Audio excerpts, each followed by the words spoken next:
29장 주의 만찬에 대하여 해설입니다. 질문 6. 그리스도의 몸과 피는 실제적인 것이지만 요소들인 떡과 포도주는 직접 외적인 감각으로 보고 느끼는 것처럼 그 의식 안에서 믿는 자들의 믿음에 영적으로 임재합니까? 대답. 그렇습니다. 고린도전서 10장 16절이 이를 증거해 줍니다. 그렇다면 만찬의 성례에 있어 그리스도의 몸과 피는 실제적으로 존재하지 않는다고 주장하는 소피니안들은 오류를 범한 것이 아닙니까? 그렇습니다. 어떤 이유들로 그들이 논박됩니까? 첫 번째 이유는 이 성례 안에 있는 그리스도의 몸은 믿는 자들에 의해서 영적으로 취해져 먹는 것이고 그의 피는 영적인 음료를 마시는 것이기 때문입니다. 그러나 영적인 임재는 참되고 실제적인 임재입니다. 왜냐하면 그것은 참되고 실제적인 원인들로부터 오고 흘러나오기 때문입니다. 즉, 믿음과 성령으로부터이기 때문입니다.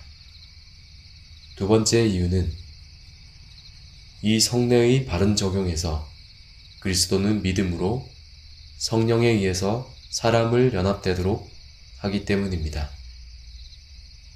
세 번째 이유는 그리스도의 몸은 죽으심으로 내어주셨고 우리를 위해 십자가에서 쪼개지신 한에서는 그리고 그의 영이 우리의 죄들을 용서하기 위해 흘린 바 되신 한에서는 모든 이것들이 이 성례의 내적인 내용들이기 때문입니다. 누가복음 22장 19절과 마태복음 26장 28절과 고린도전서 11장 24절이 이를 증거해 줍니다. 네 번째 이유는 무가치하게 먹고 마시는 자들은 주의 몸을 분별하지 못한다고 말해지기 때문입니다. 그러므로 그리스도의 몸과 피를 가치 있게 먹고 마시는 그와 같은 것에서 참되게 임재되어야만 합니다. 그들의 영적인 감각에 따라서, 즉 믿음으로 그렇게 해야만 합니다. 고린도전서 11장 24절이 이를 증거해 줍니다. 다섯 번째 이유는 시간의 길이는 방해가 되는 것이 아니라 믿음이 지나간 것들 그리고 영적으로 임재하여 다가올 것들을 획득할 수 있도록 하기 때문입니다. 그러므로 장소의 간격도 방해가 되는 것이 아니라 가장 희미하고 먼 것들이 영적이고 참된 임재가 이루어질 수 있는 장소가 되게 하기 때문입니다. 질문 7. 무지하고 불경건한 사람들은 마치 그들이 그리스도와의 교제를 누리는데 적합하지 않은 것처럼 주의 성찬에 무가치합니까? 대답. 그렇습니다. 무지하고 불경건한 사람들이 계속해서 그와 같이 있는 한 그리스도에 대적하는 중한죄를 범하지 않았어도 그들은 이 거룩한 신비들에 참여할 수 있습니까? 대답. 참여할 수 없습니다. 그러므로 교회 직원들은 큰 무지와 수치스러움을 보이는 이들을 쫓아내도록 해야 하지 않습니까? 대답. 그렇습니다. 고린도전서 11장 27절 29절과 마태복음 7장 6절이 이를 증거해 줍니다. 그렇다면 수없이 무지하고 수치스럽고 그리고 불경건한 사람들이 주의 식탁인 성찬에 참여하도록 내버려 두는 것이 만약 그들의 의견을 내세우지 않는다면 실천에 있어 합당하다고 주장하는 어떤 사람들은 우리를 범한 것이 아닙니까? 그렇습니다. 어떤 이유들로 그들이 논박됩니까? 첫 번째 이유는 고린도전서 11장 29절에 따르면 무가치하게 먹고 마시는 무지하고 사악한 사람들은 그리스도의 몸과 피에 대해 죄를 범하고 그들 자신들 위에 그렇게 심판을 가져오기 때문입니다. 두 번째 이유는 모든 자가 유월절의 어린 양을 먹도록 허락되지 않았고 그것은 거기에 모두가 참여하도록 무차별적으로 있지 않았기 때문입니다.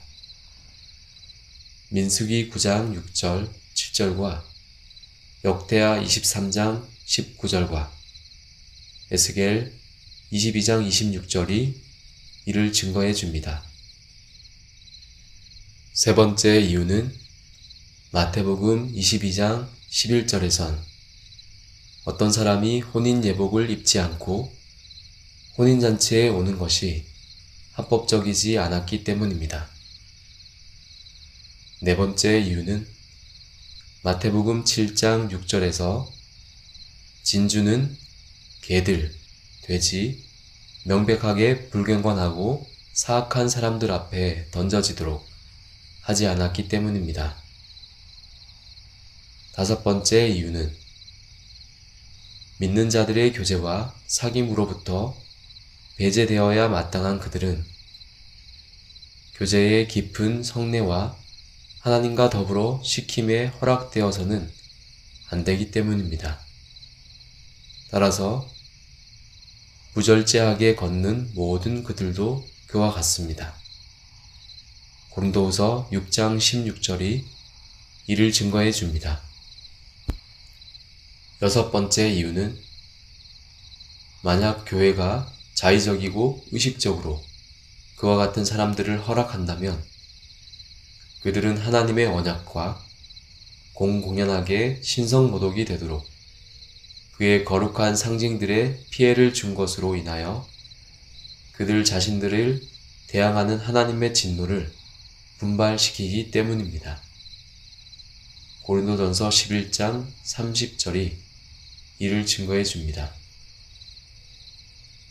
일곱 번째 이유는 주님은 마치 명백하고 반항적인 사악한 자들이 그들의 입안에서 하나님의 언약을 받도록 한 것을 그대로 내버려 두지 않을 것이기 때문입니다.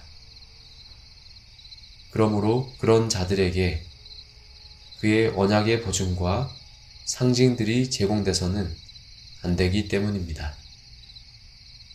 시편 50편 17절이 이를 증거해 줍니다.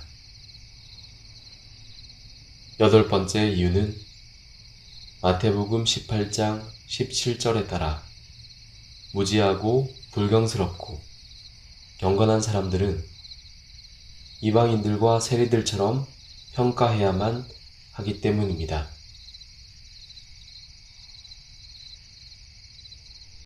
땅의